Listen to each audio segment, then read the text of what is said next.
Depois de muito tempo no cativeiro, eles voltaram rachados, divididos.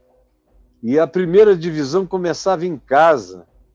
Os pais, que deveriam ter a compreensão, a generosidade, o entendimento, a percepção do que estava acontecendo com os filhos, porque em qualquer geração não é preciso que você tenha tido nenhuma cultura de psicologia familiar do estilo contemporâneo para você ter um olhar paterno de generosidade, bondade, compreensão e entendimento e discernimento em relação aos filhos. Não, o amor, em qualquer tempo, em qualquer época, sempre soube se converter aos filhos. O amor dos pais, em qualquer geração, sempre soube se converter aos filhos. E aí há um apelo mais difícil. É aquele que convoca os filhos a se converterem aos seus pais, a honrarem seus pais. Honrar significa pesar, medir, entender, compreender, avaliar. Isso é que pesar no Velho Testamento, em hebraico, honrar, significa isso. Pesar na balança, entender, medir, ver qual é o tamanho dele, até onde ele alcança. É um trabalho que cabe aos filhos também, os pais buscando compreender uma geração absolutamente diferente da deles, chocante, e os filhos olhando com compaixão para os pais, dizendo, não, ele não consegue me entender, não é maldade, é apenas incapacidade, não é perversidade. Meu pai, minha mãe têm medo de que eles não sejam abençoados por Deus porque eu sou diferente deles. E eles não conseguiram atualizar o significado da vida, da nossa vida em relação a eles, nem compreender que eles viveram uma vida diferente da vida que nós vivemos agora, especialmente naqueles dias, porque tinha a intercorrência de um cativeiro. Teve gente que nasceu no cativeiro e que depois gerou filhos na liberdade da volta à sua terra, com outros parâmetros, com outras perspectivas, com outras referências que esses filhos e filhas tinham, diferentes das deles. Mas o importante não é homogeneizar pai e filho, é converter o coração. Converter o coração dos pais aos filhos. Converter o coração dos filhos aos pais. Para que não se crie um gap tão incomunicável que a Terra entre num estado de colapso social, de radicalização, de polarização generacional. Se o coração dos pais não se converte aos filhos e dos filhos não se converte aos pais, a terra é ferida com maldição, porque se introduz um elemento de polarização generacional. Isso é terrível. Eu vivi num tempo de polarização generacional, mas que não teve as radicalizações de natureza política tão horríveis quanto as que foram instituídas nos últimos 3, 4 anos no planeta, onde obrigar os filhos a fazerem aquilo que era costume dos pais se tornou regime, se tornou programa de governo em alguns países do mundo, em alguns desenvolvidos, em alguns em desenvolvimento e em alguns muito pobres, especialmente do lado ocidental da Terra. Isso virou programa de governo, virou regime, prática, imposição, decisão. No meu tempo, não, era só um choque cultural, mas não virou programa de governo, nem regime a ser imposto. Não se tinha um ministério dos costumes, dos usos e costumes, por exemplo, como a gente tem hoje em dia, e muitos outros, inclusive o nosso chanceler do Itamaraty é um indivíduo que propugna isto com uma veemência enorme. E a eleição americana está sendo baseada em parte nisto, em continuação de um regime no qual usos e costumes ditados pela religião passam a ser parte do regime. E uma outra função política, presença que diz que cada um, democracia é cada um decidir o que cada um pensa, o que cada um crê, com liberdade total. Esse é um choque. Naqueles dias lá, não por causa de eleição, mas também com uma dimensão política, o que havia é que os sacerdotes que mandavam em tudo, e o templo era um elemento central, uma espécie de Estado, de sede de Estado, estava sendo manipulado contra a população pobre, contra os órfãos, as viúvas, os necessitados, os que precisavam comer, beber e fazer a sua vida acontecer. Aí vem essa última palavra do Velho Testamento, é esta, guarde isso.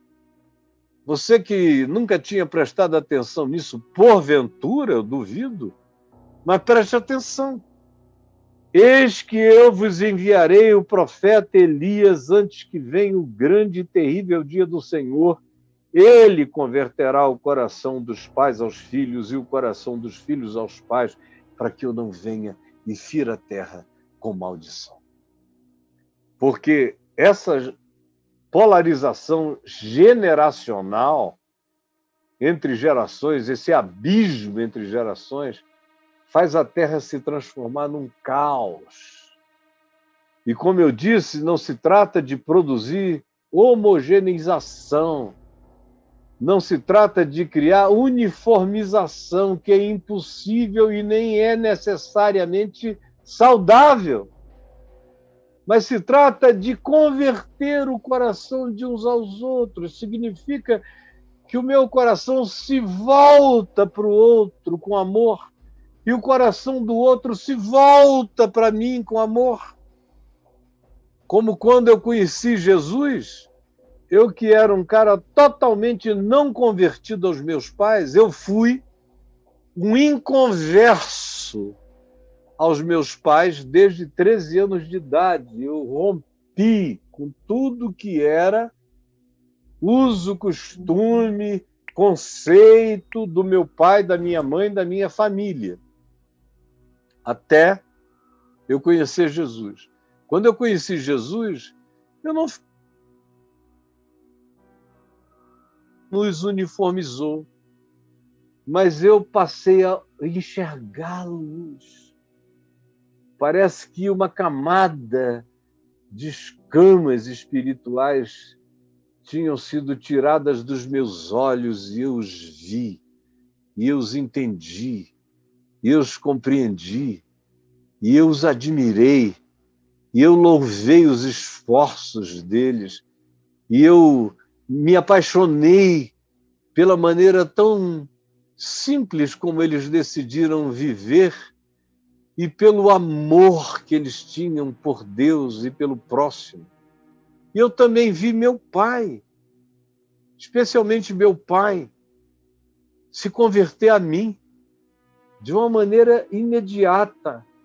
E não concordava com um monte de coisas que eu ainda fazia. Mas ele nunca disse uma palavra. Eu fumei ainda 1 ano e 8 meses na mesa da casa do meu pai, eu convertido. Eu só ia para pregar e voltava acendia meu cigarrinho, Hollywood, fumava, e meu pai nunca disse: olha, meu filho, você agora é um pregador convertido do Evangelho, não pode fumar. Nunca falou nada, nada, nada, nada. E as minhas roupas ainda eram muito fortes, extravagantes. Nunca disse nada. Eu sabia que ele preferia que eu dirigisse carro ao invés de ter as 2 motos que eu tinha lá. Eu gostava de correr, de deitar em curvas, disso, daquilo. Nunca disse nada, só orava. Orava por mim. E 1 ano e 8 meses depois, espontaneamente, depois de ter pregado num culto na escola dominical, fomos todos para casa e na hora do almoço eu acendi um cigarro, tinha acabado de comprar um maço de Hollywood cheio e acendi um cigarro, aí comecei a falar de como Deus estava sendo gracioso com a minha vida e no último ano e 8 meses, e a bondade dele. Aí papai falou: e a pregação de hoje foi uma coisa linda, meu filho. Deus tem te dado tanta sabedoria. E eu falei: amém, Jesus fumando, aleluia. Aí eu vi aquela fumaça subindo. Falei: poxa, isso está saindo de dentro do meu peito, do meu pulmão. Eu não estou fazendo a coisa certa com o meu corpo. E aí eu olhei para ele, ninguém em casa fumava, jamais tinham fumado. Aí eu falei: pai, eu tomei uma decisão agora.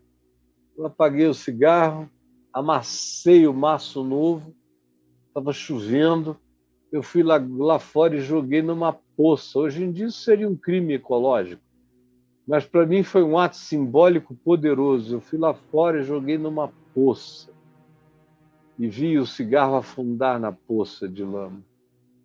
Voltei e falei: nunca mais eu vou fazer esse mal contra mim. E meu pai não pulou, não disse: oh, glória a Deus, aleluia, a gente estava orando por isso. Não. Nem ele, nem minha mãe disseram nada, eles só disseram: vai fazer muito bem a sua saúde, meu. Vai fazer bem a sua saúde, só isso. Nenhum louvor especial. E milhares de outras situações desse tipo, de ajustes simples. Eu me ajustei a eles e eles fizeram léguas, andaram milhas e milhas, quilômetros e quilômetros na minha direção. Vinha o filho ainda longe, como diz a parábola do filho pródigo, e o pai andou na direção dele. Andou na direção dele. Foi me encontrar lá longe com os hippies. Pegou a mim e aos meus amigos e levou todo mundo para dentro de casa. Ele se converteu a mim e eu me converti a ele. E aí a terra da nossa vida não foi ferida com nenhuma maldição. Nossas vidas jamais teriam sido as vidas que foram, nem a minha vida teria se tornado a vida que se tornou, se o coração do meu pai, da minha mãe, não tivessem se convertido a nós, os filhos. E se o coração dos filhos não tivessem se convertido a eles, e graças a Deus, eu e as minhas irmãs, todos nós, ao seu modo e no seu tempo, se converteram aos pais, assim como os pais sempre estiveram convertidos a nós, porque eles conheciam o Evangelho.